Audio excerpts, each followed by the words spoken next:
All right. Aujourd'hui, je parle avec André Thériault, directeur R&D chez Coveo. André, what's up? Comment ça va? Hey, ça va super bien. Merci de m'accueillir aujourd'hui. C'est un honneur, man. Est-ce que tu veux nous expliquer un petit peu c'est quoi ton rôle, tes responsabilités principales chez Coveo, mettons? Ben oui, ben oui.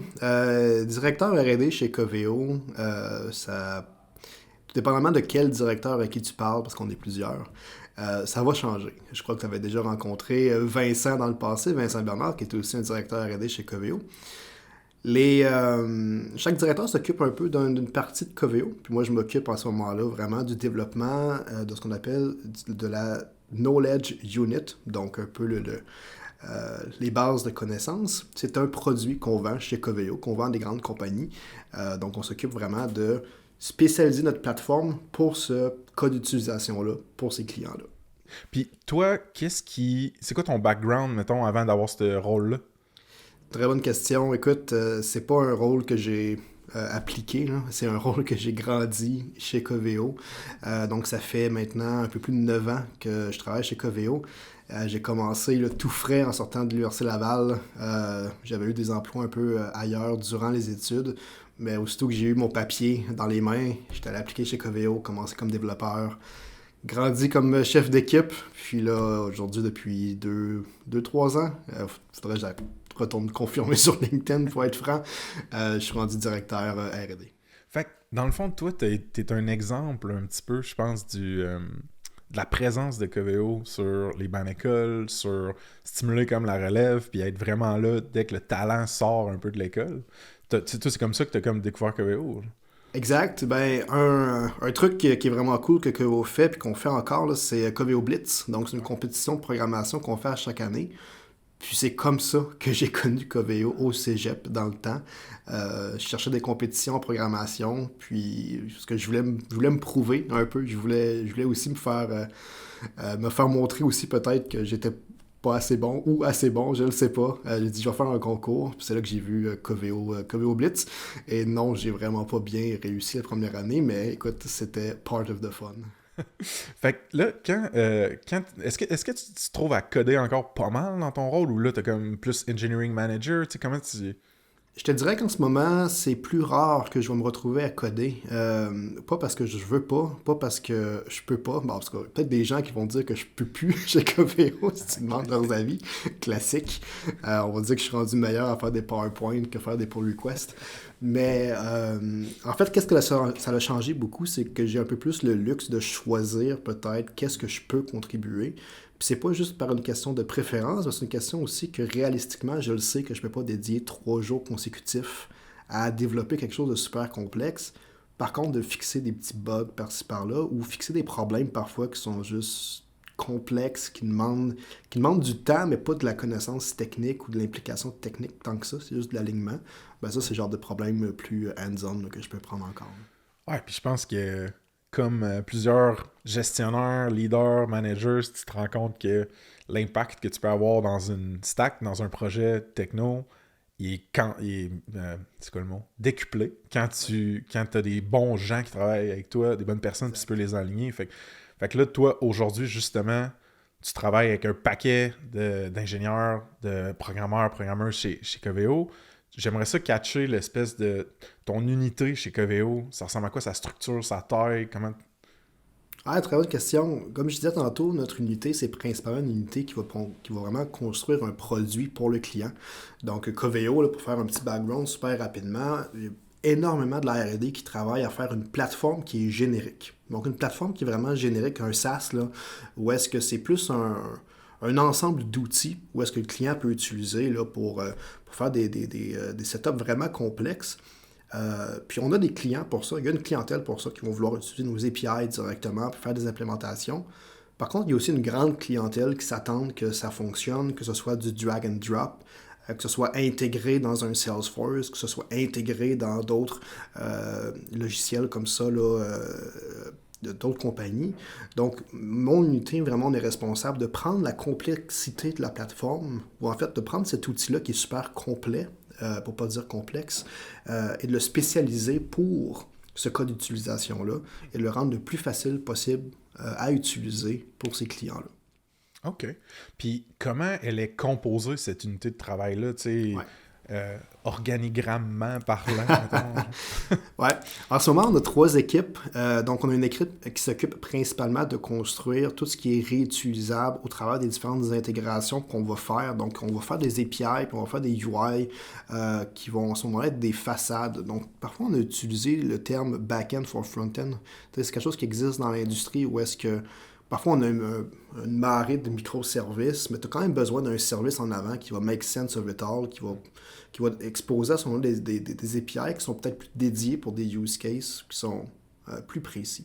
Donc, moi, j'ai une équipe à ce moment-là qui s'occupe principalement de ça, de construire des API qui sont spécialisés pour aller chercher ce qu'on appelle des knowledge articles en anglais, mais des documents de connaissances, en fait, là, que ce soit aussi tout ce qui est generative AI en ce moment, là, donc les chat GPT de ce monde, d'offrir des API pour ça aussi. On a notre propre offering de ça, offrir des API pour spécialiser. Donc, une de mes équipes s'occupe de ça.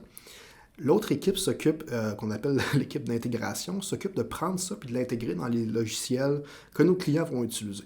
Parce que souvent, quand on parle de customer service, de knowledge, il existe déjà une solution d'implémenter chez le client. Les très gros clients vont utiliser Salesforce, que plusieurs connaissent. Tu as sûrement peut-être quelque chose aussi toi-même là, que tu utilises. Des fois, ça peut être aussi simple qu'un Google Drive. Mais les clients s'attendent à ce que ce soit intégré dans ces systèmes-là. Donc, on a une équipe qui est vraiment dédiée de créer en fait là, des apps. Un peu comme l'App Store, où est-ce que tu peux télécharger. Ben, Salesforce ont ça, ServiceNow ont ça, Genesis ont ça aussi, où est-ce que tu peux juste, hey, je veux ajouter Coveo à mon expérience, et bam, Coveo est intégré. C'est comme une suite de add-ons, de apps qui va permettre de unlock la puissance de Coveo dans les outils qui sont utilisés au jour le jour chez vos clients. Exact. Okay. Donc, un bon exemple. Oui, ça, c'est une des 2 équipes.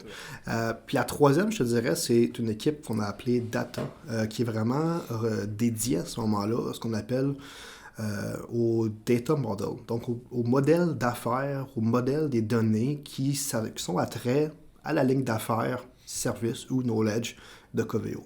Donc, comment est-ce qu'on peut structurer les données pour que ça fasse du sens pour nos modèles de machine learning dans la plateforme, pour qu'on comprenne c'est quoi un code support dans l'environnement de Coveo, ou c'est quoi les différents événements qui sont envoyés là, à la plateforme, ben, de les avoir structurés, de les avoir aussi modélisés d'une façon qui fait du sens entre nos clients, nous permet de, à ce moment-là, de faire du code qui n'est pas unique, en fait, qui permet d'être déployé partout. Là. Puis ça, fait que ça fait 3 équipes. Ça monte à combien de personnes environ, là, give or take? En ce moment, on est d'environ 16 personnes dans mon unité. On est une des plus petites chez Coveo, funny enough. Donc, une des plus petites unités. Je crois que la plus grosse fait... don't quote me on this, mais je pense que ça fait presque 60 personnes, la plus grosse. Puis c'est celle qui s'occupe de toute notre infrastructure de la plateforme. Donc, évidemment, ça prend énormément de gens pour ça. Ben, de mon côté, on est une quinzaine environ. Puis donne-moi un ordre de grandeur par rapport à la quantité d'unités comme ça, ces espèces de divisions-là, je sais que c'est pas le bon terme, mais il y en a combien dans l'ombrelle R&D, mettons, chez Coveo? C'est une très bonne question. Je crois qu'il y en a environ 8. Il faudrait que je valide, mais c'est dans cet ordre de grandeur-là. Donc, il y aura environ 8 unités. Il y a plusieurs unités qui sont dédiées à ce moment-là dans la plateforme. Donc, on peut imaginer justement des gros blocs là, comme l'infrastructure. Ces gens-là travaillent souvent ensemble, ça va être une unité. Ou il va y avoir un bloc aussi qui est juste ce qu'on appelle Labs, qui est plus les expérimentations avec la plateforme. Vincent. Okay. Exact. Bernard. Donc, les unités sont vraiment séparées en groupes de personnes qui sont emmenées à travailler souvent ensemble. Puis pourquoi on fait ça? Ben, c'est assez simple, c'est qu'on est presque 300 maintenant en R&D. On peut pas juste travailler 300 personnes ensemble, ça deviendrait lourd, ça deviendrait En gardant des petites unités comme ça, de 15, de 20 personnes, de 25 personnes, on garde le feel startup un peu plus. On garde le feel de la vélocité, puis on peut bouger plus rapidement. Là. Je pense que les liens qui se développent entre les personnes aussi sont plus forts, là, parce que t'as comme l'impression d'avoir ta propre unité à travers la plus grosse. Euh, Qu'est-ce que tu peux me dire par rapport à la stack qui est utilisée, que ce soit pour ton unit à toi ou en général chez Coveo? Je pense que les devs aiment tout le temps ça en entendre parler des outils avec lesquels ils vont jouer. Exact, je peux te lancer une coupe de buzzwords là, de ton côté. Là. Non, toute la stack est sur Kubernetes, donc sur AWS, donc on a un ensemble de microservices. Le dernier décompte, je crois qu'on était à environ une quarantaine de microservices en production. Ça se peut qu'on soit rendu à plus que ça, honnêtement, je n'ai pas les derniers chiffres. La majorité des microservices sont écrits en Java. On en a quelques-uns aussi en C#, on en a quelques-uns, on en a un en Go. Il peut y avoir une histoire avec ça, là, mais on en a un en Go, on en a un en Node.js aussi, donc sinon la majorité, je te dirais, sont en Java avec Spring Boot. OK. Puis, au niveau des intégrations, au niveau de ma unit, souvent, on va devoir s'adapter au système dans lequel on va s'intégrer. Donc, c'est sûr que quand on s'intègre dans un Salesforce, dans un Zendesk ou dans un ServiceNow, c'est souvent du JavaScript, mais c'est sûr que l'écosystème va changer, les frameworks vont changer. Sinon, côté UI, typiquement, on essaie de garder TypeScript et React, donc tout ce qui est des UI que nous, on va fournir à nos clients là, pour l'administration de Coveo, ça va être du React avec du TypeScript. C'est quoi, t'as l'impression, qui est le plus challengeant et motivant en même temps côté tech chez Coveo? C'est-tu cette adoption puis commercialisation-là du GenAI? C'est-tu de maintenir toutes ces intégrations / apps-là en même temps? T'sais, qu'est-ce qui est corsé? Écoute, il y a plusieurs choses qui sont corsées, puis je te dirais que c'est une bonne chose. Tu as mentionné Generative AI, mais définitivement, on se veut être un peu à l'avant-garde de ces technologies-là pour nos clients, ce qui fait que parfois, les réponses sont pas sur Stack Overflow. Ouais. Des fois, on est les premiers à le faire, ou du moins, s'il y en a d'autres qui le font, c'est pas public encore, c'est des gens encore dans chacun de leur coin qui à l'intérieur de compagnies qui essaient de le faire, on essaie de le découvrir. Donc, d'emmener la technologie comme Generative AI à des grandes compagnies, mais ça emmène des challenges où parfois on y pense pas. Je ne sais pas si tu as vu passer aux nouvelles, mais on a vu qu'est-ce qui s'est passé avec Air Canada puis leur chatbot qui promettait des choses qui n'existaient pas. Ben, c'est sûr qu'on veut éviter aussi ce genre de choses-là pour nos clients. Donc, c'est s'assurer de mettre des méthodes en place pour contrôler ou naviguer tout ça pour nos clients. Ben, c'est pas des réponses qui sont disponibles sur Stack Overflow. Là. Donc, c'est intéressant. Je pense que c'est le risque puis la beauté d'être pionnier. C'est-à-dire qu'à la frontière non défrichée, il y a plus de risques et de périls. Exact, exact. J'aime ça. Pourquoi toi, tu as décidé de faire ta carrière chez Coveo?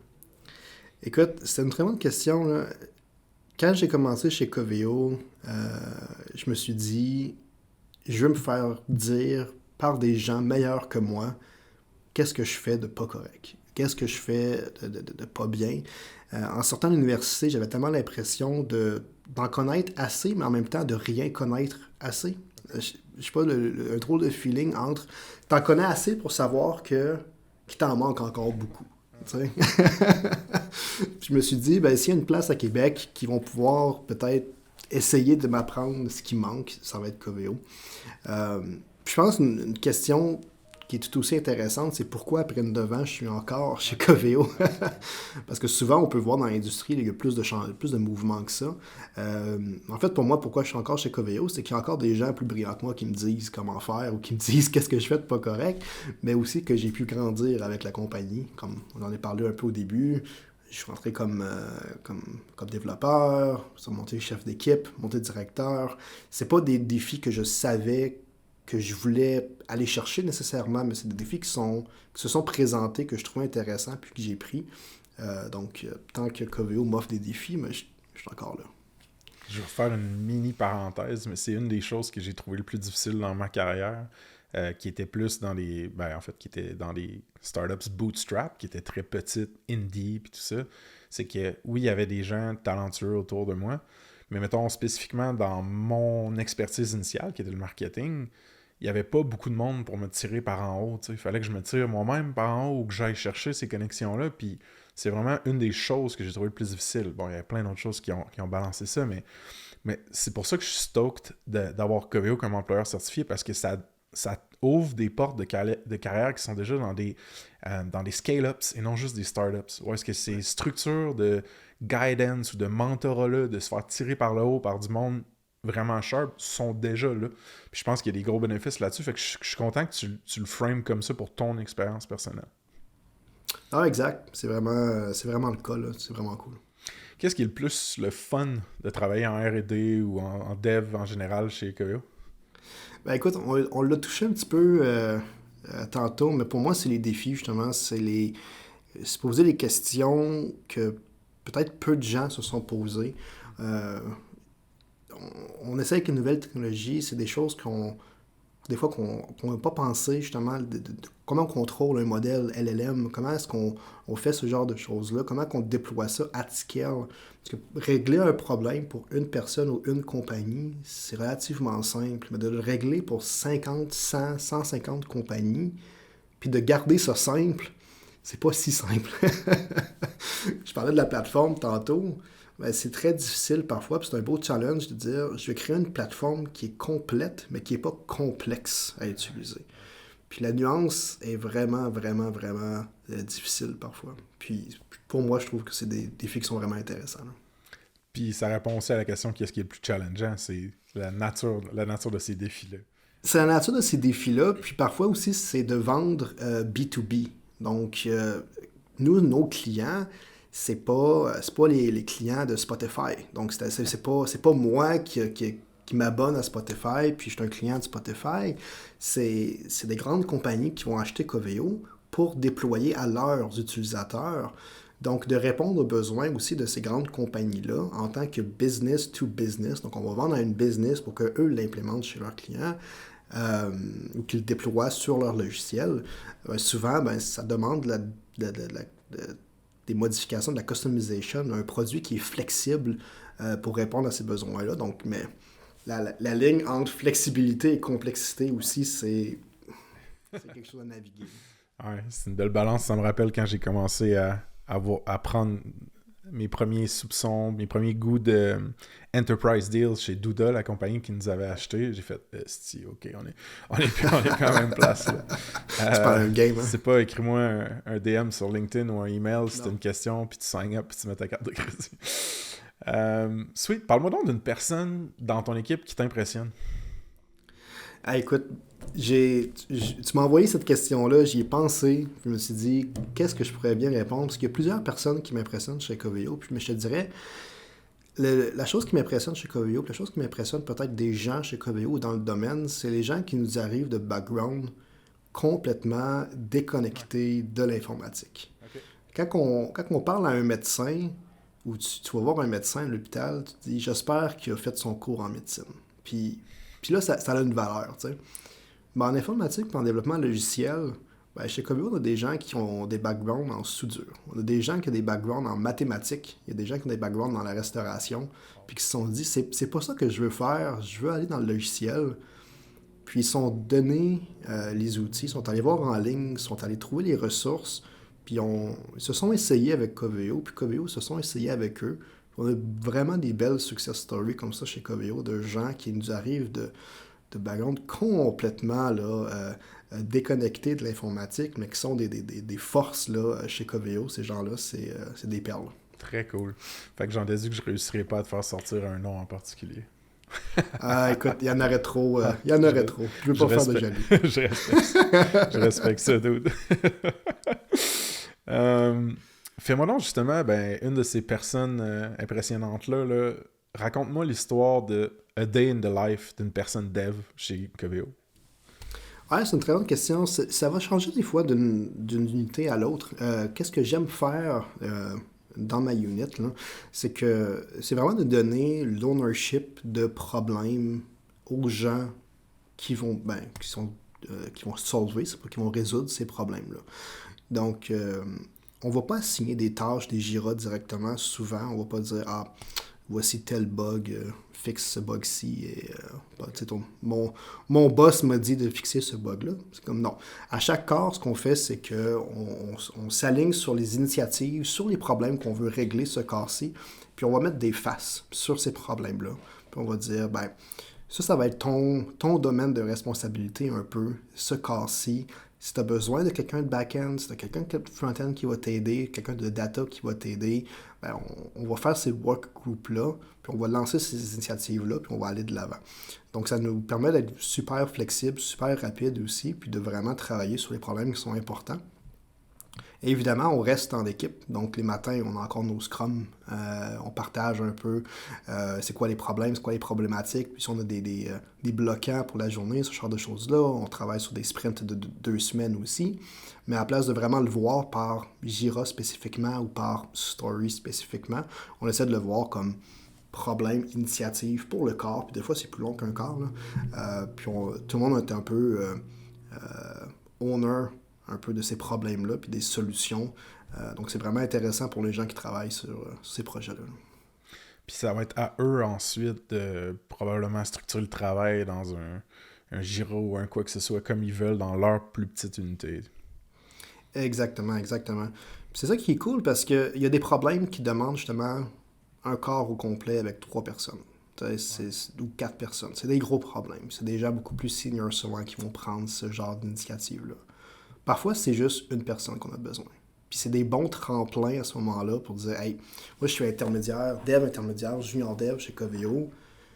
Je veux owner quelque chose, ce sprint-ci. Mais il y en a un beau petit bloc là, que je viens de voir, que je me sens confortable de prendre, qui va me sortir de ma zone de confort, mais pas trop pour dire que je vais être perdu. Puis je sais que je vais avoir le support de l'équipe. Donc souvent, c'est des bons tremplins pour commencer à avoir plus d'impact, en fait, sur le produit et sur nos clients. Puis ces corps-là, ou cet environnement de travail-là, ma question, c'est est-ce que les gens viennent beaucoup au bureau? Est-ce qu'ils sont remote? Comment ça s'organise un peu le travail pour les devs? Ouais, c'est une bonne question. Nous, on a des bureaux à Québec et à Montréal, principalement. On a aussi des bureaux ailleurs dans le monde, mais honnêtement, pour ce que le développement, c'est principalement Québec-Montréal. On a aussi là, des gens en Europe. On reste flexible. Durant le COVID, évidemment, tout le monde était à distance. En ce moment, on a des beaux bureaux à Québec, des beaux bureaux à Montréal, donc on essaie de revenir. On essaie de revenir 2 jours semaine. C'est pas non plus là, une obligation où est-ce que si t'es pas là le mardi matin, tu vas avoir un appel avec HR. Mais on essaie de revenir au minimum 2 jours semaine au bureau pour avoir ces interactions-là en personne. Mais le mot-clé, c'est vraiment flexibilité. Il y a des gens qui ont des enfants à la maison, il y a des gens qui ont des obligations à la maison, que peut-être un mardi, ça ne fonctionne pas, un jeudi, ça ne fonctionne pas.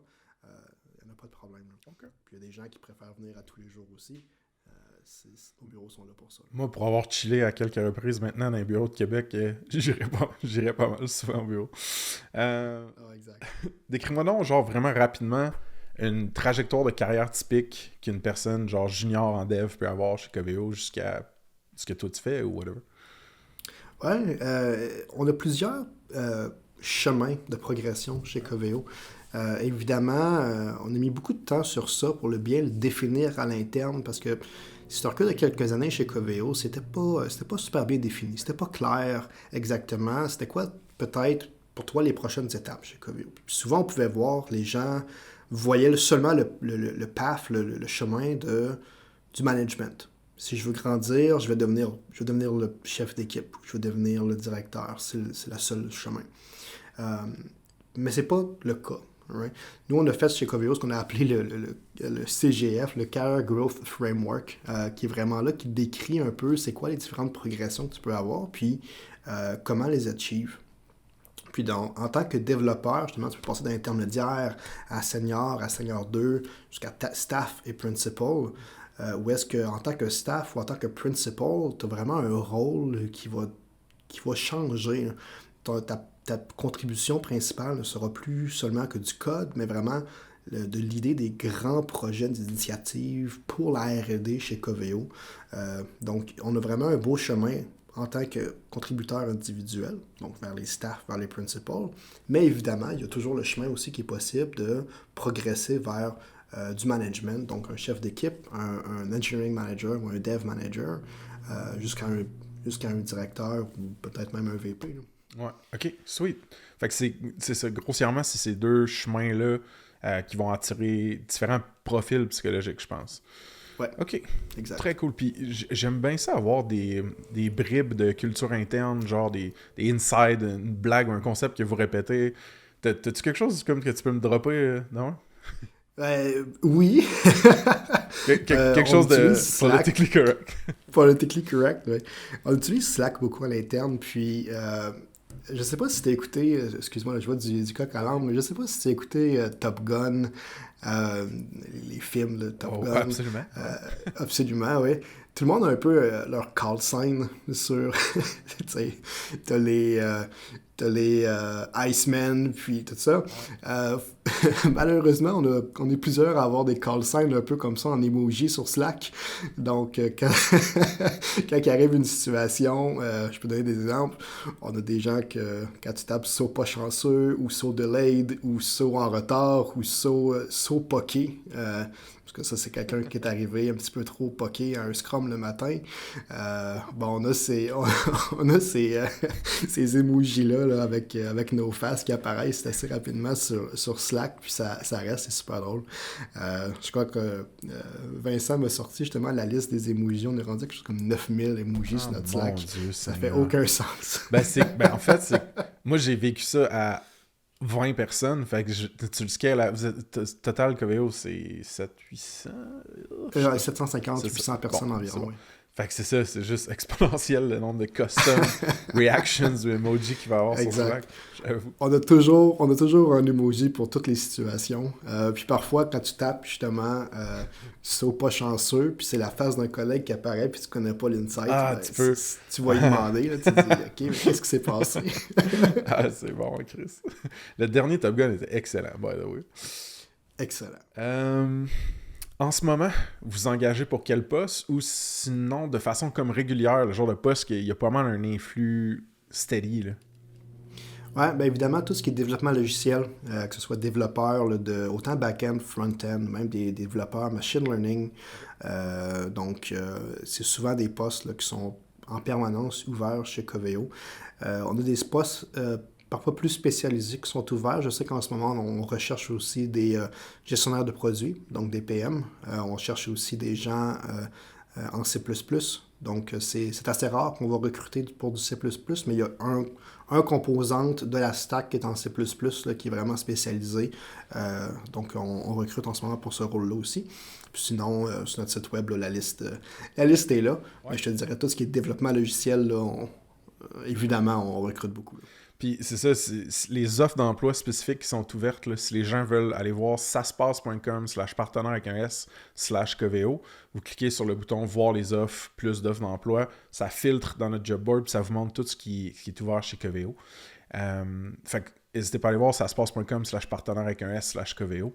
J'ai une question un peu, pas tricky, mais comme, moi je respecte beaucoup genre sauver du temps des deux côtés d'un deal ou d'une entente ou whatever, genre être très honnête le plus possible. Fait que autant pour sauver le temps de certains candidates que des hiring managers chez Coveo puis tout ça, y a-tu vraiment des green flags ou comme des must que t'aimes ça voir dans les candidates ou des red flags aussi à l'inverse? Oui, définitivement. Je te dirais des green flags, c'est beaucoup sur le mindset des gens. Où est-ce que l'informatique, c'est un domaine qui évolue, c'est un domaine qui change beaucoup. Donc, on recherche souvent des candidats qui vont être doués dans le software engineering plus que doués sur une technologie spécifique. Ouais. Donc, si tu dis, moi, je suis vraiment bon en Java, cool, c'est vraiment cool que ce soit vraiment bon en Java, mais c'est pas juste ça. Puis, on a embauché des gens pour des postes en Java, pour des postes en TypeScript, puis qui n'avaient jamais fait de TypeScript de leur vie, mais les réponses qu'ils ont données sur ce que eux connaissaient, puis la maturité du software engineering, on s'est dit, rendu là, c'est une technicalité d'apprendre le TypeScript. Ouais. c'est juste un détail. On veut cette personne-là a le bon mindset pour progresser, puis à faire avancer notre produit, peu importe c'est quoi la technologie. Donc vraiment, ce qu'on appelle un growth mindset. Donc vraiment un mindset de vouloir dire, j'en connais pas assez, je vais en apprendre plus. À ce moment-là, les hard skills, donc Java ou TypeScript, deviennent peut-être même des technicalités rendues là. Donc, si vous voyez un post chez Coveo qui dit Java, puis vous avez fait énormément de C#, de Scala ou peu importe, applique quand même.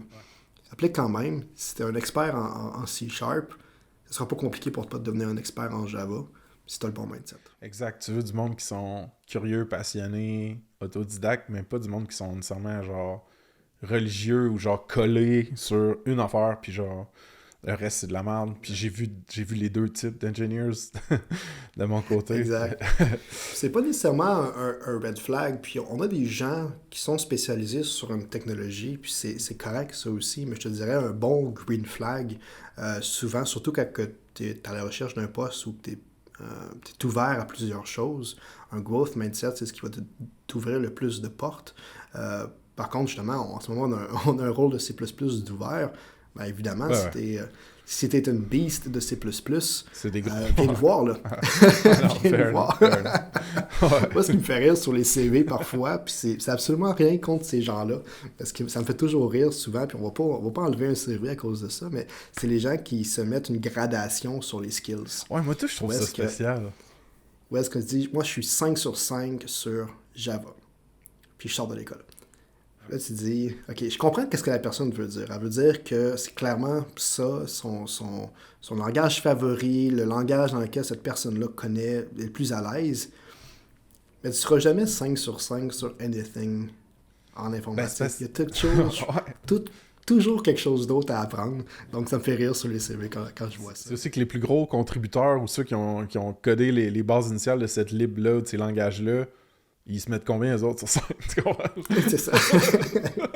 C'est bon. Exact. Donc, il n'y a pas une fin, en fait, là, à apprendre une stack. Donc, ça me fait toujours un peu... C'est bon. Puis, mettons, moi, j'applique... pas moi, là, parce que je passerai pas le premier appel de RH. Mais ça ressemble à quoi, le processus pour une personne dev qui applique d'entrevue, d'onboarding? Juste nous donner une idée, là.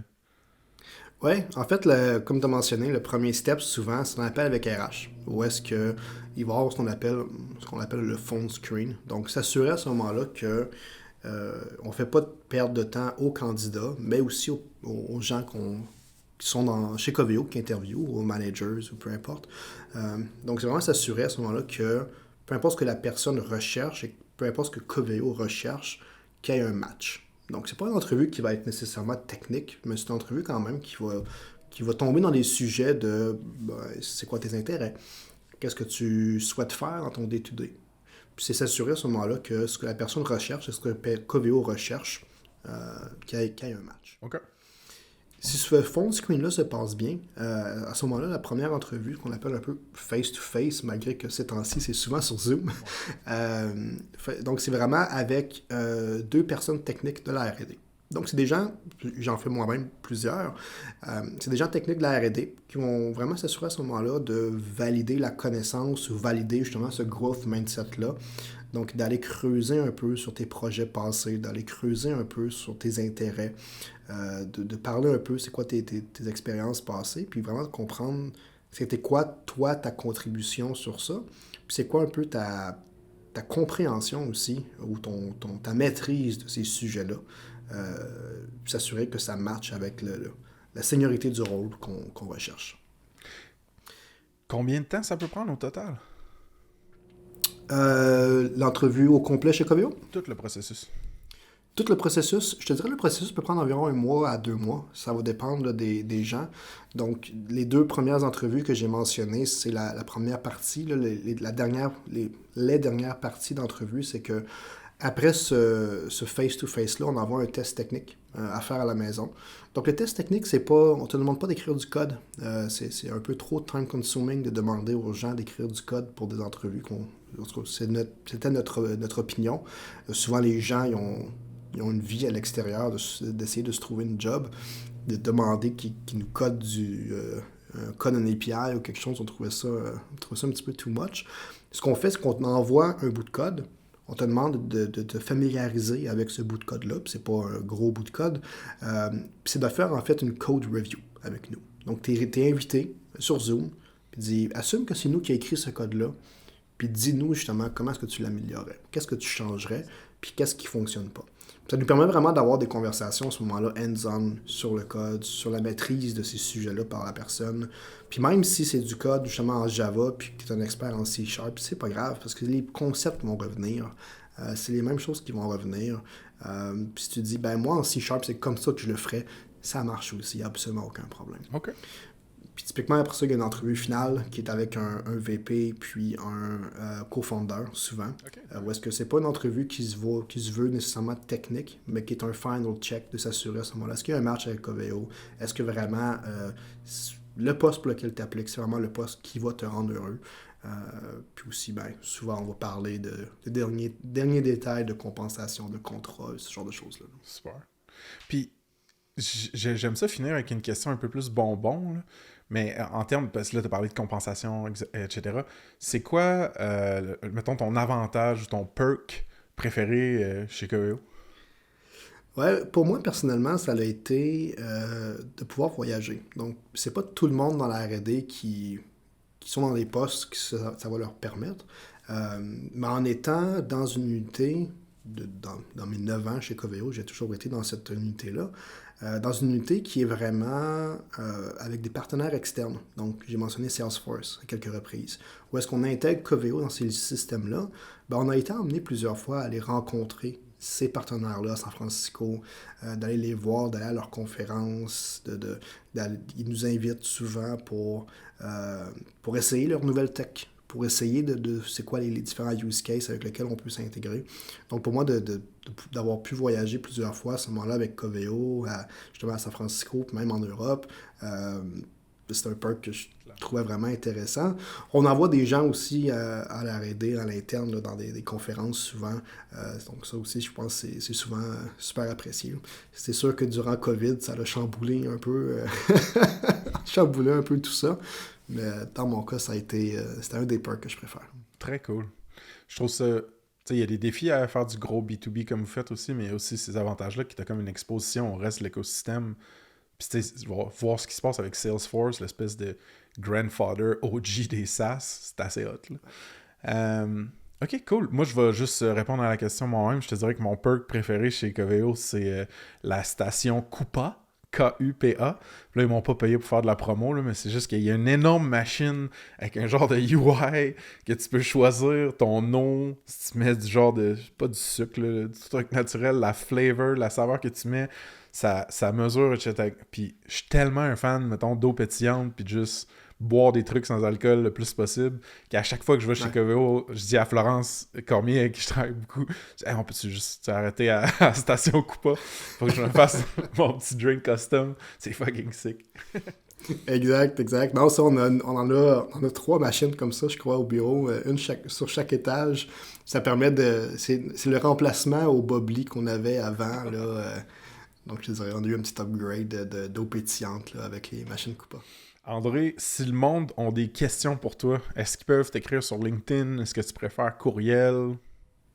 Écoute, absolument sur LinkedIn, n'importe quand, vous pouvez m'ajouter, vous pouvez m'écrire. Évidemment aussi, si vous avez des questions sur les postes, on a sur le site Ça se passe partenaire Coveo, vous pouvez appliquer sur des postes, mais sinon aussi sur notre site à nous, si vous cherchez carrière Coveo, je crois qu'il y a un courriel là, pour jobs@coveo. N'hésitez vraiment pas là, à nous écrire si vous avez des questions sur les postes, mais absolument à LinkedIn, il n'y a aucun problème. Puis, André Thériault. Référer aux bonnes personnes. André Thériault, Theriault. Exactement. Écoute, man, merci pour ton temps. C'était une maudite belle conversation. J'ai hâte de te recroiser en vrai. Écoute, merci à toi, puis à la prochaine.